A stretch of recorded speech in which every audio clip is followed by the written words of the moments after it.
Dubai दुनिया का सबसे बड़ा टूरिस्ट हब तो बन चुका है, लेकिन अभी भी दुबई का रूलर इससे खुश नहीं है। इसी वजह से दुनिया के मजीद टूरिस्ट को अट्रैक्ट करने के लिए दुबई में एक मून वर्ल्ड बनाया जा रहा है। इस प्रोजेक्ट का मकसद लोगों को एक ऐसा रियल मून एक्सपीरियंस करवाना है जो एक आम आदमी एस्ट्रोनॉट की तरह नहीं कर सकता। मून वर्ल्ड में एक ओरिजिनल लूनर कॉलोनी बनाई जाएगी कि जिसमें लोग ओरिजिनल मून वॉक कर पाएंगे। और इंटरेस्टिंगली दुबई मून वॉक के लिए सैंड भी मून से ही मंगवा रहा है। और बुर्ज खलीफा के गिर्द इस रिंग की स्टोरी क्या है? क्या ये हकीकत में बनाया जाएगा, और बनाया जाएगा भी तो कब तक? इसमें क्या क्या फैसिलिटीज दी जाएंगी, और आखिर इसको बनाने का पर्पस क्या है? ये सब और बहुत कुछ आए जानते हैं आज की इस वीडियो में। तो चलें शुरू करते हैं।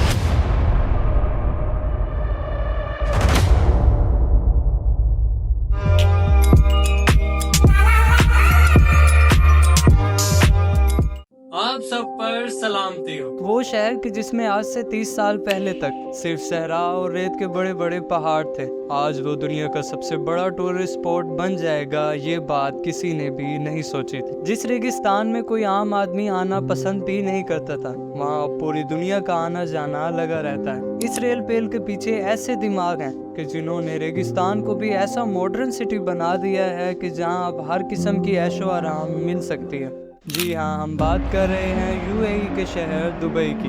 फ्लाई दुबई से लेकर बुर्ज उल अरब तक और डांसिंग फाउंटेन से लेकर अंडर वाटर एक्वेरियम तक, दुबई में ऐसे ऐसे बेशुमार एक्वेरियम मौजूद हैं जो शायद आपने पहले कभी ना देखे हों। लेकिन दुबई के चंद ऐसे फ्यूचर प्रोजेक्ट्स भी हैं जो लॉन्च तो शायद चंद साल बाद होंगे, लेकिन उनकी वजह से दुबई की शोहरत और कामयाबी नेक्स्ट लेवल पर जा पहुंचेगी।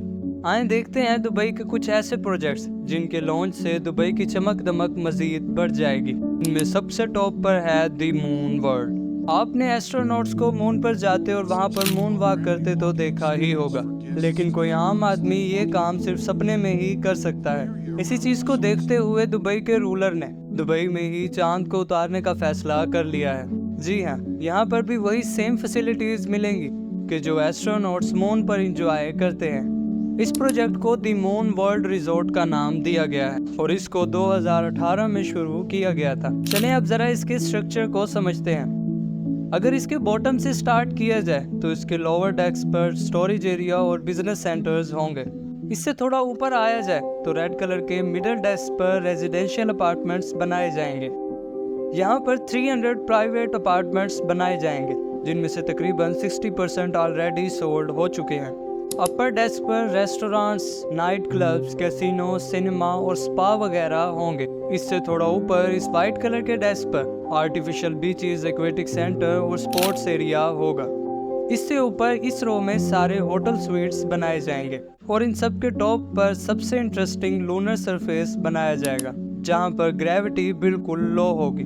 और इंटरेस्टिंगली टॉप पर आने के लिए टूरिस्ट को एक स्पेसशिप से लाया जाएगा और इस मून के सरफेस पर आप लंबे लंबे जंप्स भी कर पाएंगे। इसका टोटल एस्टिमेटेड कॉस्ट $5 बिलियन है। हैरानी की बात इसकी टोटल कॉस्ट नहीं है, बल्कि इसके एनुअल रिटर्न्स हैं। इसका एस्टिमेटेड एनुअल रिटर्न $1.8 बिलियन है। आसान अल्फाज में दुबई 3 सालों में ही अपनी ओरिजिनल कॉस्ट निकाल लेगा और बाकी साल मुफ्त के बिलियंस ऑफ डॉलर्स कमाएगा। ये प्रोजेक्ट 2027 तक कंप्लीट हो जाएगा। इसके अलावा दुबई के रूलर का प्लान था कि वो दुबई में एक डिज्नीलैंड भी बनाए, लेकिन डिज्नीलैंड से परमिशन ना मिलने पर अब दुबई रूलर ने दुबई में एक न्यू प्रोजेक्ट दी अलादीन सिटी बनाने का फैसला किया है। इस प्रोजेक्ट को 2013 में स्टार्ट किया गया था। इस सिटी में 3 गोल्डन लैंप्स एक ड्रैगन स्नेक टनल की मदद से एक दूसरे से इंटरकनेक्टेड बनाए जाएंगे। ये प्रोजेक्ट अलादीन और सिम्बाद की स्टोरी से इम्प्रेस्ड होकर तैयार किया जा रहा है। इसमें होटल रूम, रेस्टोरेंट्स और रेजिडेंशियल अपार्टमेंट्स भी मौजूद हैं। ये प्रोजेक्ट 4000 एकड़ के एरिया पर फैला हुआ है और इसकी टोटल एस्टिमेटेड कॉस्ट $9.5 बिलियन है। ये प्रोजेक्ट भी कंप्लीशन के बहुत ज्यादा करीब है और चंद ही सालों में ये हमें दुबई में ओपन होता दिखेगा। Dynamic tower. आखिरकार लोग ऊंची बिल्डिंग से एक न एक दिन तो जरूर बोर हो जाएंगे। इसी वजह से दुबई ने ऐसे मेगा प्रोजेक्ट्स भी स्टार्ट कर दिए हैं जो आने वाले चंद सालों में दुबई के बिजनेस को मजीद बूम कर देंगे। और इन प्रोजेक्ट्स में से एक प्रोजेक्ट है डायनामिक टावर। बेशक ये टावर हाइट में बुर्ज खलीफा से तो कम होगा, लेकिन इसमें एक ऐसी चीज मौजूद है जो दुनिया के किसी भी टावर में मौजूद नहीं है। जी हाँ, इस टावर में टोटल 80 फ्लोर्स रखे जाएंगे, लेकिन ये 80 फ्लोर्स कोई आम फ्लोर्स नहीं, बल्कि ये हर वक्त गोल घूमते रहेंगे, जो लोगों को दूर से देखने पर वाकई में एक अनदेखा मंजर पेश करेंगे। डायनामिक टावर में रहने वाले लोग अपने फ्लोर्स की रोटेशन स्पीड भी कंट्रोल कर सकेंगे। सनसेट देखने का मूड हो या सी व्यू, फ्लोर्स को रोटेट करके अपनी मर्जी के नज़ारे देखे जा सकेंगे। जो टेक्नोलॉजी इस डायनामिक टावर में इस्तेमाल होगी वो वाकई में बहुत ही अनोखी है। हैरत की बात तो ये है कि इस टावर के हर फ्लोर की कंस्ट्रक्शन साइट पर नहीं बल्कि फैक्ट्री में अलग से की जाएगी और बाद में ये फ्लोर्स ट्रांसपोर्ट करके साइट पर पहुंचाए जाएंगे और एक के ऊपर दूसरा फ्लोर रख कर बिल्डिंग को तैयार किया जाएगा। बिल्डर्स का मानना है कि इस तरीके से इसमें लगने वाला खर्चा 30% कम होगा, लेकिन फिर भी इस प्रोजेक्ट में टोटल 1.2 बिलियन डॉलर्स खर्च होंगे, जो कि तकरीबन 90 अरब रुपए बनते हैं। अब क्योंकि सऊदीया में लाइन सिटी बनाने का काम शुरू हो चुका है, तो दुबई ने भी बुर्ज खलीफा के गिर्द एक रिंग सिटी बनाने का फैसला कर लिया है।